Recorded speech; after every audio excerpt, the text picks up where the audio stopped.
Bagas, pemuda berusia 26 tahun, asal Banyuwangi itu tak pernah berpikir bahwa hidupnya akan berubah drastis, hanya karena selembar kontrak kerja yang ditandatangani tanpa banyak tanya. Sejak lulus SMA, ia sudah bekerja serabutan demi membantu ibunya dan 2 adik perempuannya.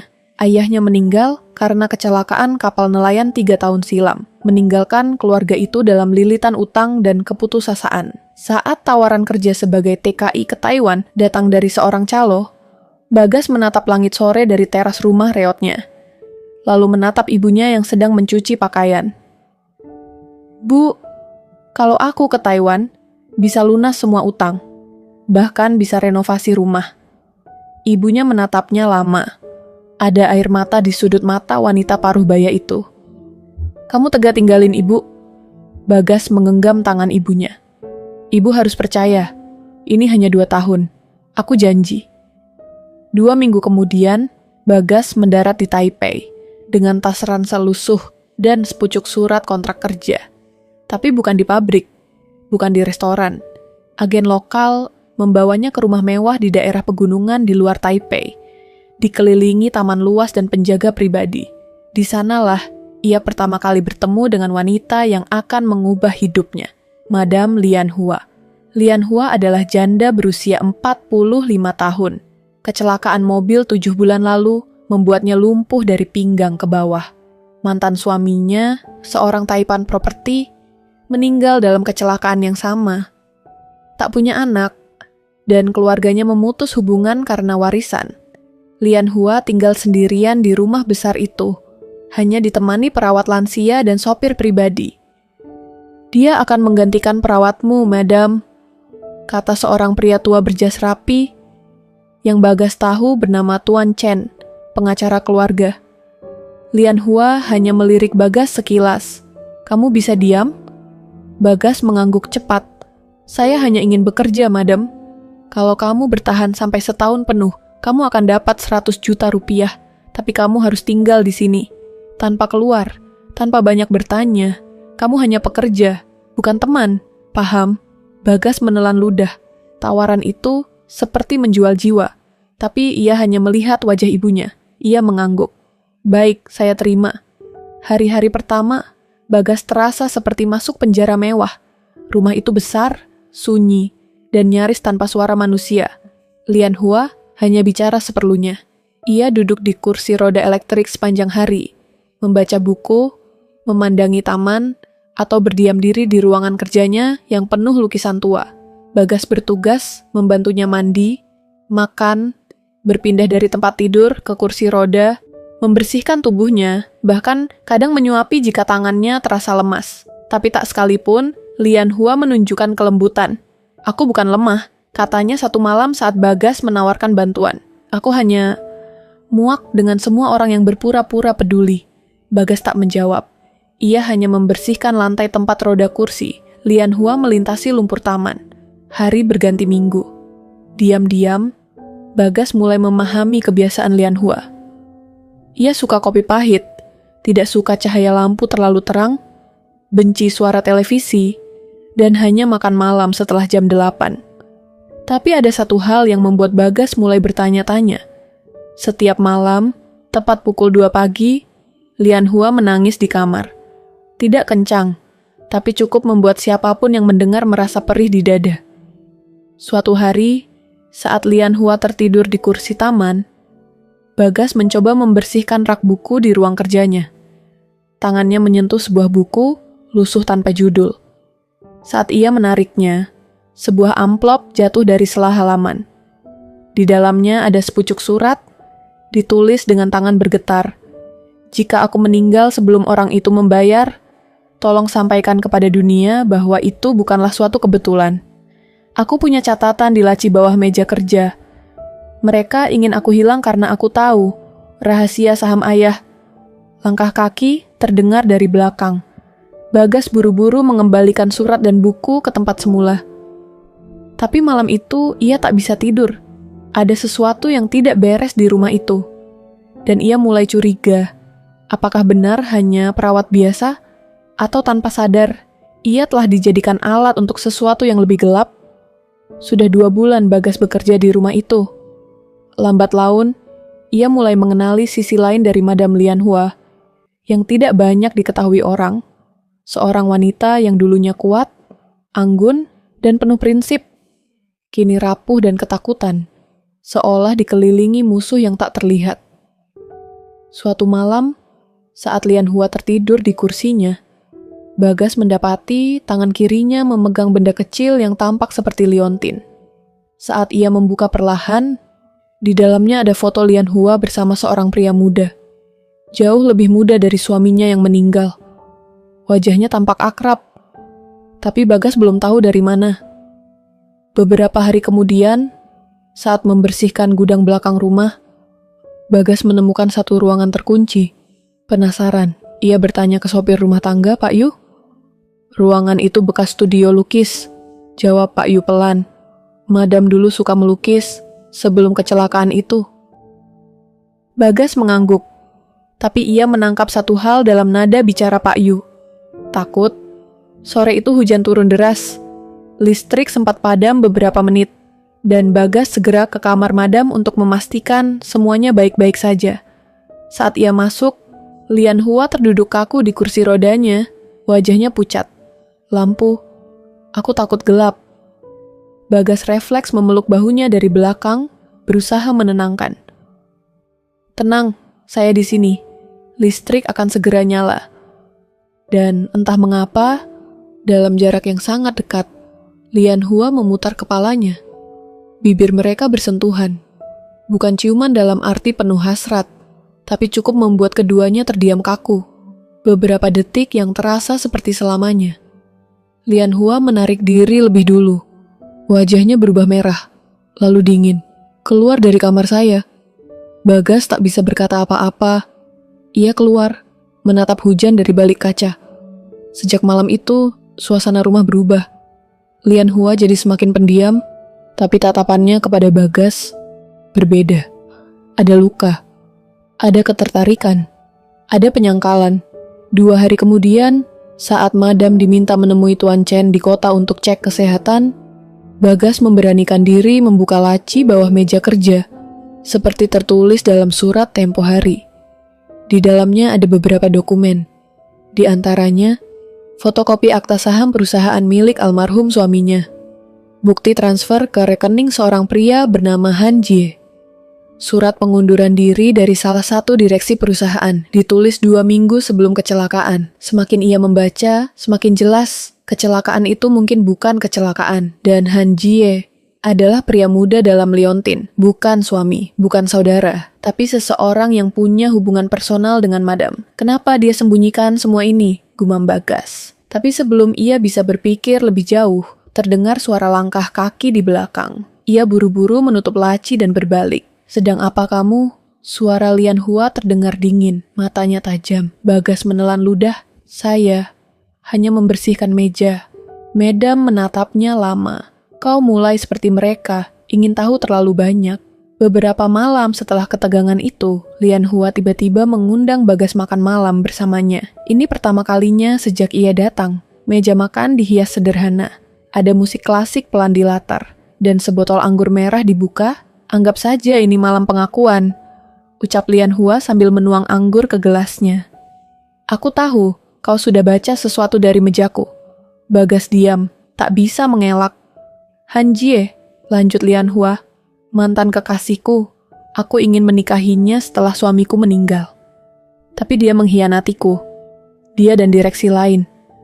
Mereka menyingkirkan suamiku dan mencoba menyingkirkanku." Matanya berkaca-kaca, tapi ia minum anggur itu dengan tenang. "Kau pikir aku lemah, Bagas?" Katanya pelan. "Aku cuma menunggu waktu yang tepat." "Untuk apa?" "Untuk membalas," bisik Lianhua. "Dan kamu bisa kubayar lebih dari 100 juta kalau kamu mau membantuku." "Bantu aku, Bagas. Temui orang-orang yang kusuruh. Serahkan dokumen ini pada pengacara rahasia yang masih bisa kupercaya. Pastikan sahamku tak hilang. Dan kalau aku tiada, kau harus pastikan dunia tahu kebenarannya." Bagas terguncang. "Kenapa saya? Saya cuma perawat. Kamu satu-satunya orang yang tidak punya ambisi pribadi terhadapku. Dan aku tahu kamu punya hati. Lian Hua menatapnya. 100 juta itu terlalu kecil untukmu. Aku akan tambahkan 1 miliar jika kamu menyelesaikan semua ini. Bagas tercekat. Tapi ia belum tahu bahwa langkah yang ia ambil malam itu akan menyeretnya ke jaringan konspirasi, pengakhiran hidup, dan cinta terlarang yang bahkan bisa menghancurkan hidupnya. Beberapa hari setelah perjamuan malam itu, suasana rumah semakin berubah. Lian Hua mulai berbicara lebih terbuka pada Bagas. Kadang bahkan tersenyum samar saat mereka berselisih pandang. Tapi di balik semua itu, ketegangan justru meningkat. Bagas merasa ada mata yang mengawasinya. Bahkan saat ia sendirian di dapur atau menyiram taman. Suatu malam, saat sedang membuang sampah ke gudang belakang, Bagas mendengar suara bisikan.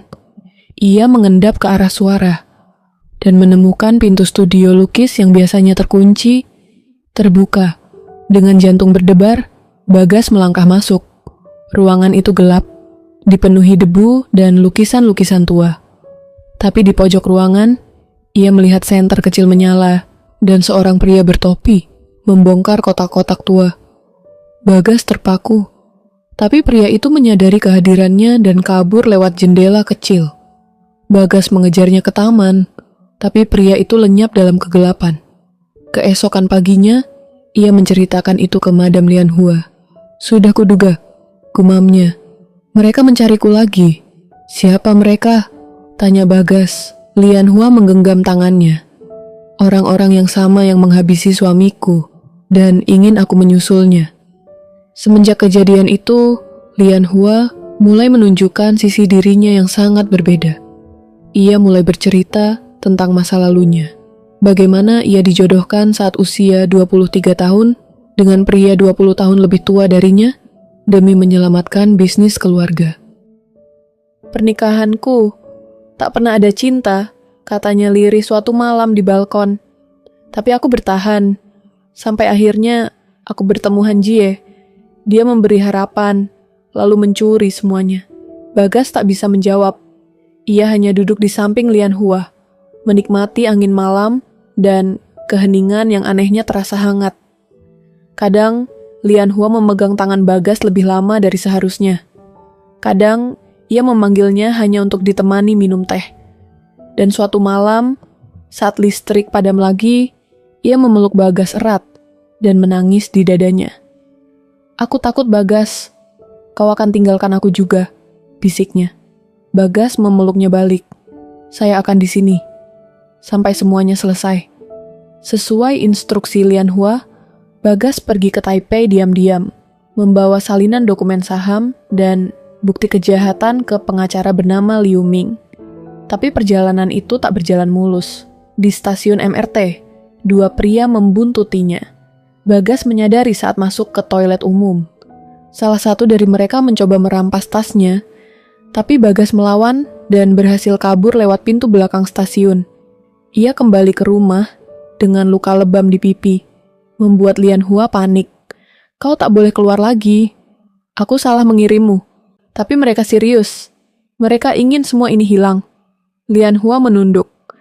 Bagas, kalau aku tiada, jangan tangisi aku. Balaskan saja. Hubungan mereka semakin dekat. Bagas tak lagi memanggilnya Madam. Ia memanggilnya Lian, dan wanita itu tak pernah menolak. Malam demi malam, mereka menghabiskan waktu di ruang baca, di balkon, di taman belakang. Dan akhirnya, saat hujan turun deras seperti malam pertama, mereka bersentuhan. Lian menggenggam wajah Bagas dan menciumnya. Kali ini penuh hasrat. Bagas tahu ini salah. Tapi ia juga tahu hatinya sudah jatuh. Apakah kita harus seperti ini? Tanya Bagas. Tak ada yang boleh tahu, bisik Lian. Kita hanya dua orang yang terluka, mencari pelarian. Suatu malam, telepon rumah berdering. Lian angkat dan suaranya berubah tegang. Bagaimana kau bisa tahu nomor ini? Katanya pelan. Bagas mengawasinya dari jauh. Setelah menutup telepon, Lian langsung masuk kamar dan mengunci diri. Esok paginya, ia mengatakan sesuatu yang mengejutkan. Han Jie akan datang ke rumah ini. Bagas terdiam. Kenapa? Untuk apa? Dia bilang ingin menawar damai. Tapi aku tahu, dia hanya ingin menghapus jejak. 2 hari kemudian, Han Jie datang. Dengan mobil hitam mewah, jas mahal, dan senyum licik yang tak pernah berubah sejak dari foto di Liontin. Lian menyuruh Bagas tidak muncul selama pertemuan. Tapi dari balik tirai, Bagas menguping semua percakapan mereka. Aku bisa berikan saham itu, bahkan bisa kembalikan hartamu. Tapi kau harus keluar dari Taiwan dan jangan pernah buka mulut. Aku tidak takut, Han Jie. Jawab Lian tegas. Tapi aku tidak akan diam. Han Jie tertawa pelan. Sayang sekali, aku datang tidak sendiri. Malam itu udara terasa lebih dingin dari biasanya. Lian memerintahkan seluruh lampu luar rumah dipadamkan, menciptakan suasana gelap yang mencekam. Han Jie masih berada di dalam, duduk dengan angkuh di ruang tamu, sementara 2 pria berjas hitam menunggu di luar pagar seperti patung penjaga. Bagas diam-diam masuk ke dapur, menyelipkan pisau kecil ke balik celananya. Ia tak tahu apa yang akan terjadi malam itu. Tapi nalurinya sebagai pria biasa berkata, bersiaplah untuk kemungkinan terburuk. Lian keluar dari kamar dengan kursi rodanya, tampak anggun meski dalam bayang ketakutan. Ia menatap Han Jie lurus-lurus. Apa yang kamu mau sebenarnya? Han Jie tersenyum. Aku mau warisanmu, mau kebungkamanmu, dan tentu saja ingin memastikan kamu tidak lagi menjadi duri dalam daging. Seketika itu juga, 1 dari 2 pria yang berjaga di luar masuk ke rumah, membawa sebuah koper logam. Ia membukanya perlahan, dan Bagas yang mengintip dari dapur bisa melihat isinya. Senjata api, ketegangan mencapai puncak. Bagas tak tahan diam. Ia keluar dari persembunyian dan berteriak, "Jangan sentuh dia." Han Jie terkejut. "Siapa ini?" "Perawat," kata Lian dengan nada sinis, "yang lebih jujur daripada semua orang yang pernah kucintai." Han Jie tertawa kecil. "Sayang sekali, perawat ini akan jadi saksi terakhir." Saat salah satu anak buah Han Jie mengarahkan senjata ke Bagas, Lian dengan cepat menabrakkan kursi rodanya ke meja kaca. Meja pecah, mengalihkan perhatian semua orang. Bagas melompat, menendang senjata dari tangan si pria, lalu membanting tubuhnya ke dinding. Keributan hebat terjadi, dan Lian meraih koper logam, melemparkan isinya ke arah Bagas. "Simpan, pergilah sekarang." "Tidak, saya tidak akan tinggalkan madam," teriak Bagas. Lian menatapnya penuh luka. "Kalau kamu tidak hidup, siapa yang akan ceritakan kebenaran?"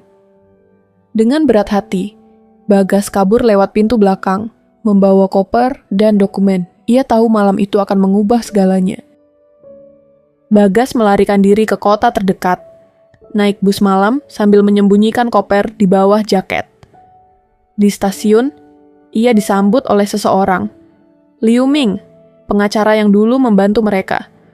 Rupanya Lian sudah mempersiapkan semuanya. "Kalau kamu datang sendiri malam ini," kata Liu, "itu berarti Lian tidak selamat." Bagas hanya bisa menunduk. Mereka menyusun rencana besar.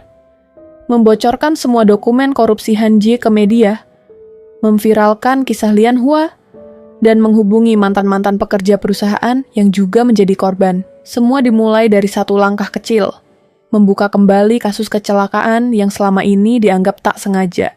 Dalam waktu 2 minggu, berita tentang konspirasi di balik meninggalnya suami Lian Hua, penggelapan saham, dan pengakhiran hidup berencana menyebar luas di media Taiwan. Nama Han Jie mulai disebut-sebut dan tekanan dari publik memuncak. Interpol turun tangan. Han Jie kabur ke Macau, tapi akhirnya tertangkap. Dan Bagas, ia kembali ke rumah itu, sepi, sunyi, dan dingin. Di kamar Lian, hanya tersisa liontin kecil dan surat. "Bagas, aku tahu kamu akan kembali. Terima kasih karena tidak pergi. Terima kasih karena mencintai wanita rusak sepertiku dan menjadikanku merasa hidup kembali. Jangan menangis, hidupmu masih panjang. Gunakan uang itu, bangun hidup baru, dan jaga kisah ini. Tetap hidup." Lian Hua Bagas pulang ke Indonesia dengan koper penuh uang dan kepala penuh kenangan. Ia tidak menjadi kaya karena uang itu. Ia membangun klinik gratis di desanya, memberi pekerjaan pada para mantan TKI, dan hidup dengan sederhana. Tapi setiap malam, saat hujan turun dan angin bertiup kencang, ia memejamkan mata dan memikirkan seorang wanita di Taiwan dengan mata sendu dan suara halus yang dulu pernah berkata, "Kalau aku tiada, jangan tangisi aku, balaskan saja." Dan Bagas tahu, ia sudah menepati janji itu. Cerita ini pun selesai.